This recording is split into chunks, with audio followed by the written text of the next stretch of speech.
Hi guys, Paul Pluto the Pontiff, Archibald Chesterfield III. Today guys, market update. The date today, I'm wearing my very quick wristwatch check. Patek Philippe 5196. Market update. What is happening with the wristwatch market in this world? We're in COVID-19 times. The date today, it is in Australia, it's the 11th of May. So we've been closed down for a month. In Australia, we've had some nasty...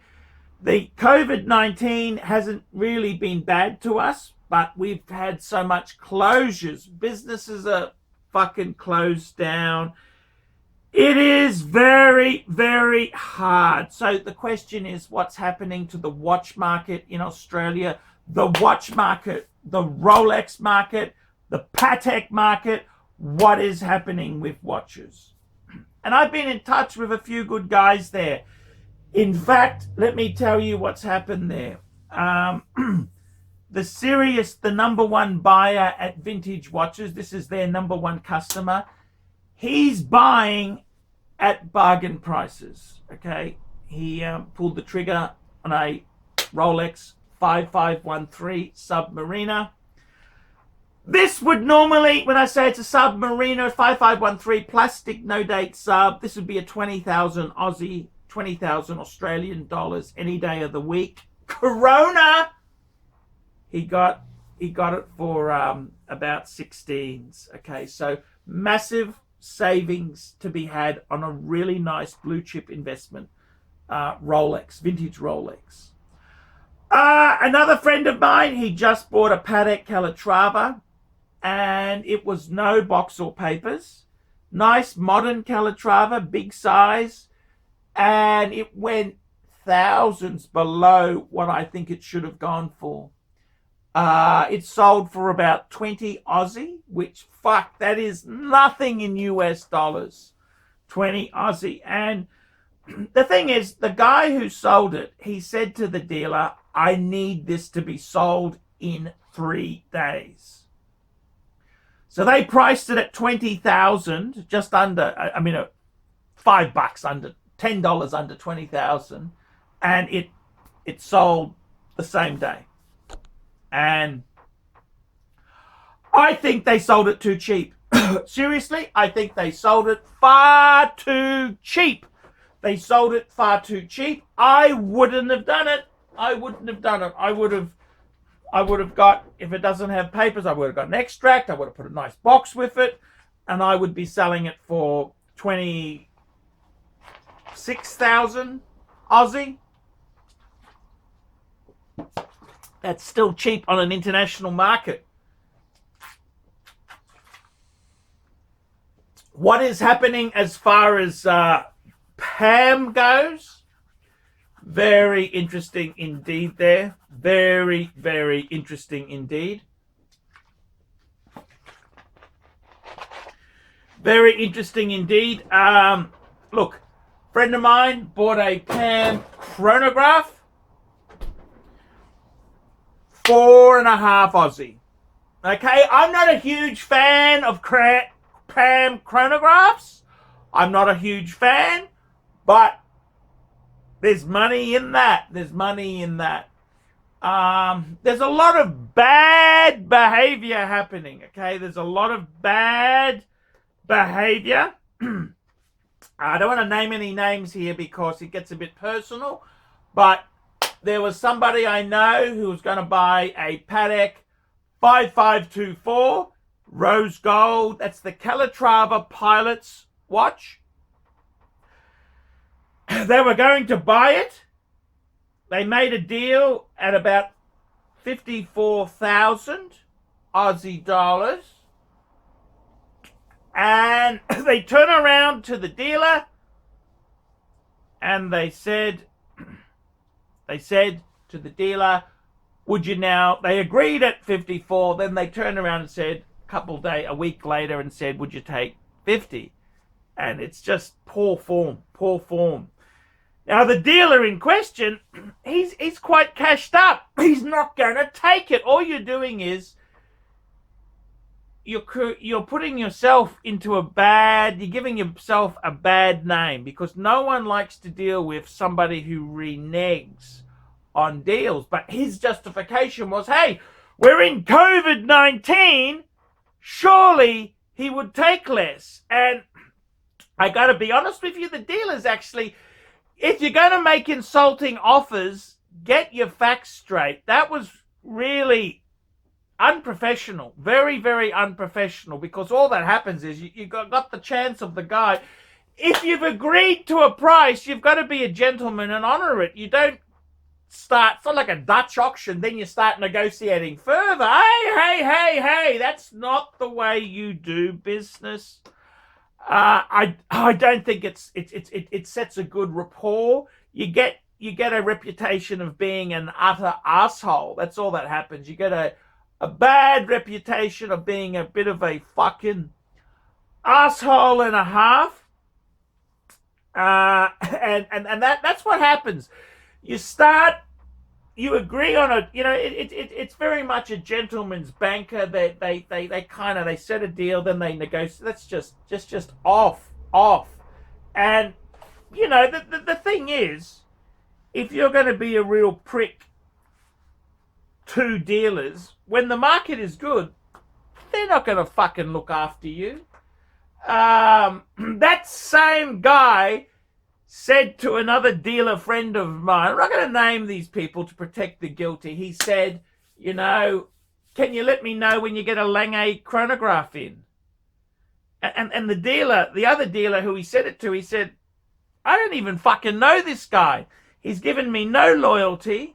He's never done anything for me. He's a bit of a, you know, he's not a terrible guy, but what's he done? He's asking me, if you get a Lange, I'm gonna drop everything to sell it to him. He said, why? It doesn't work like that. You've got to have a relationship and a rapport. You can't just expect these dealers to drop everything for you. So a lot of people, they think their money doesn't stink. They think, oh, COVID. They think it's so bad, but a lot of dealers aren't that badly off. So I've got to be honest with you. There are some very good deals, but if you're going to be a bit of an asshole about it, you're probably not inclined to get it. Another source, Rolex solid gold root beer, sold for about 47,000 Aussie dollars, and I think that was an absolute bargain. Absolute fucking bargain. 47,000 Australian dollars.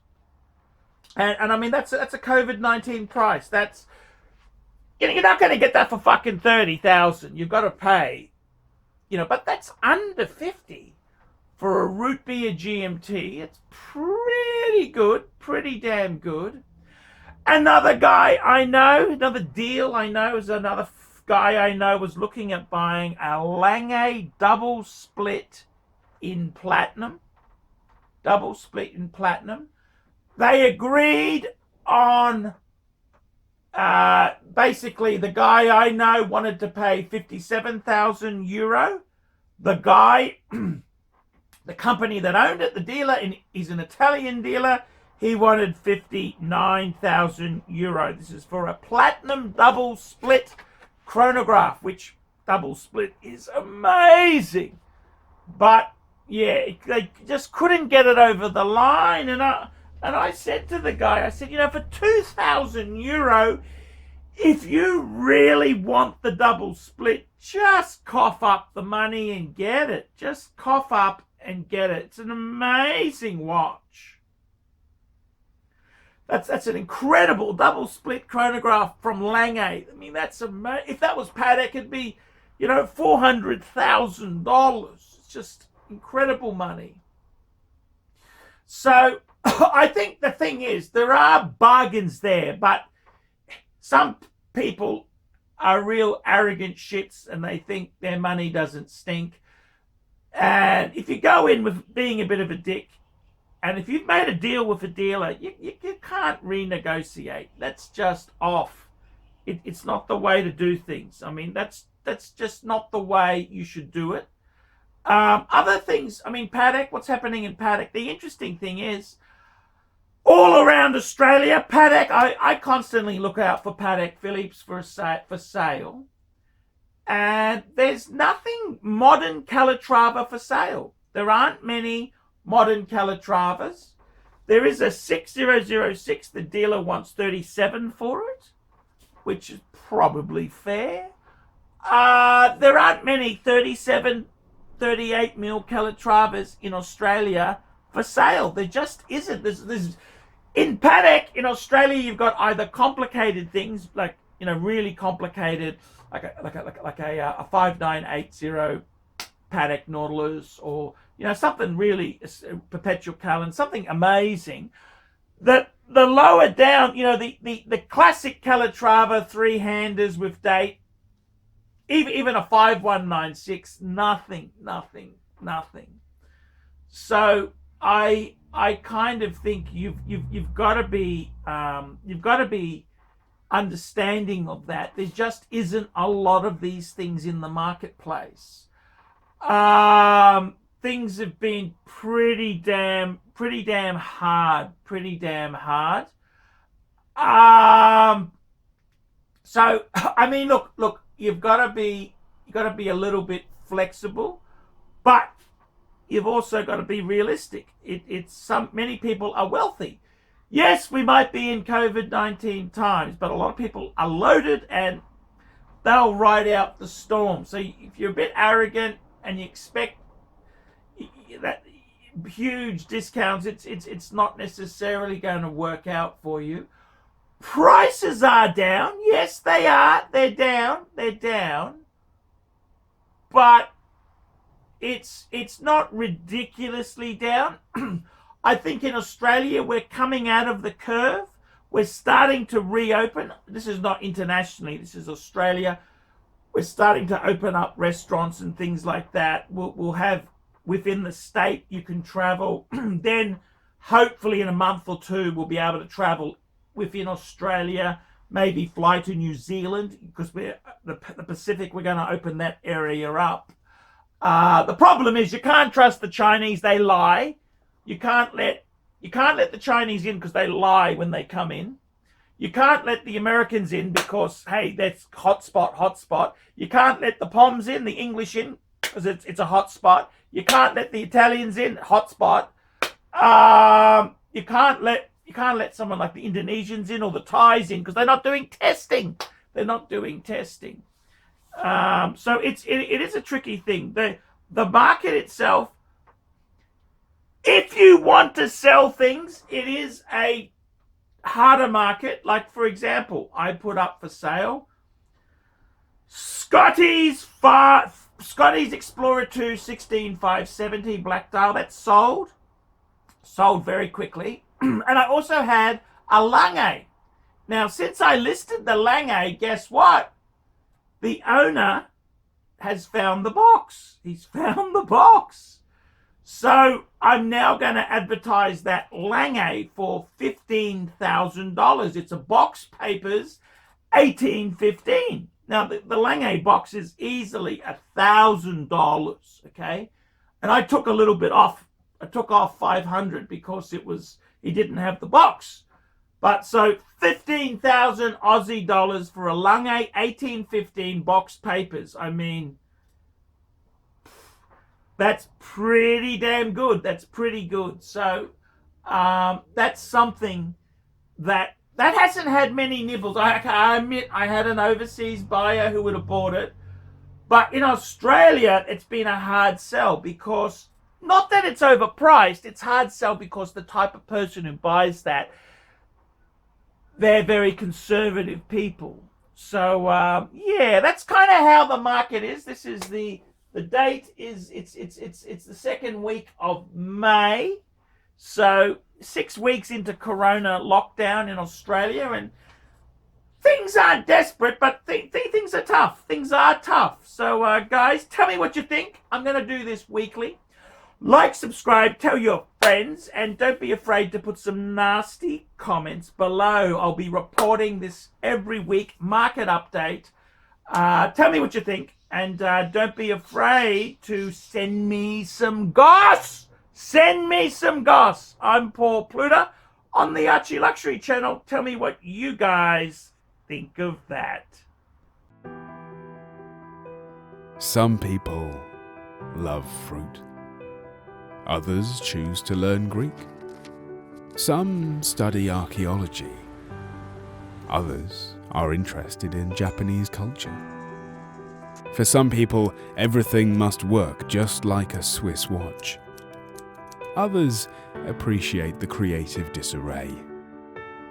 There are the frontline type of people, and the other type that would prefer to remain in the shadows. Most of us, however, like to study the wonders of everyday life. We cultivate traditional values in the world of modern technologies. One day, we choose exclusive restaurants. The other day, we go for street food. But there are also those people who don't have that choice at all. Some people have everything they need, and some will never have enough. Generally, a large part of our society has tons of luck when it comes to life, but we also mustn't forget to support the part that hasn't. No matter who you are, what you do, and how much you possess, if you are able to take care of the others, you have your own personal tint. Tint. Watch changes. Together.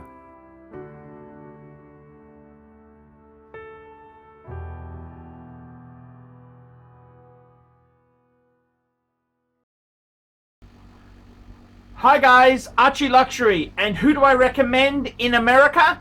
In America, who do I recommend for quality pre-owned wristwatches? David SW, David SW, David SW. Go to davidsw.com. He is the best, the greatest pre-owned dealer in all of the United States of America. David SW, David SW, David SW.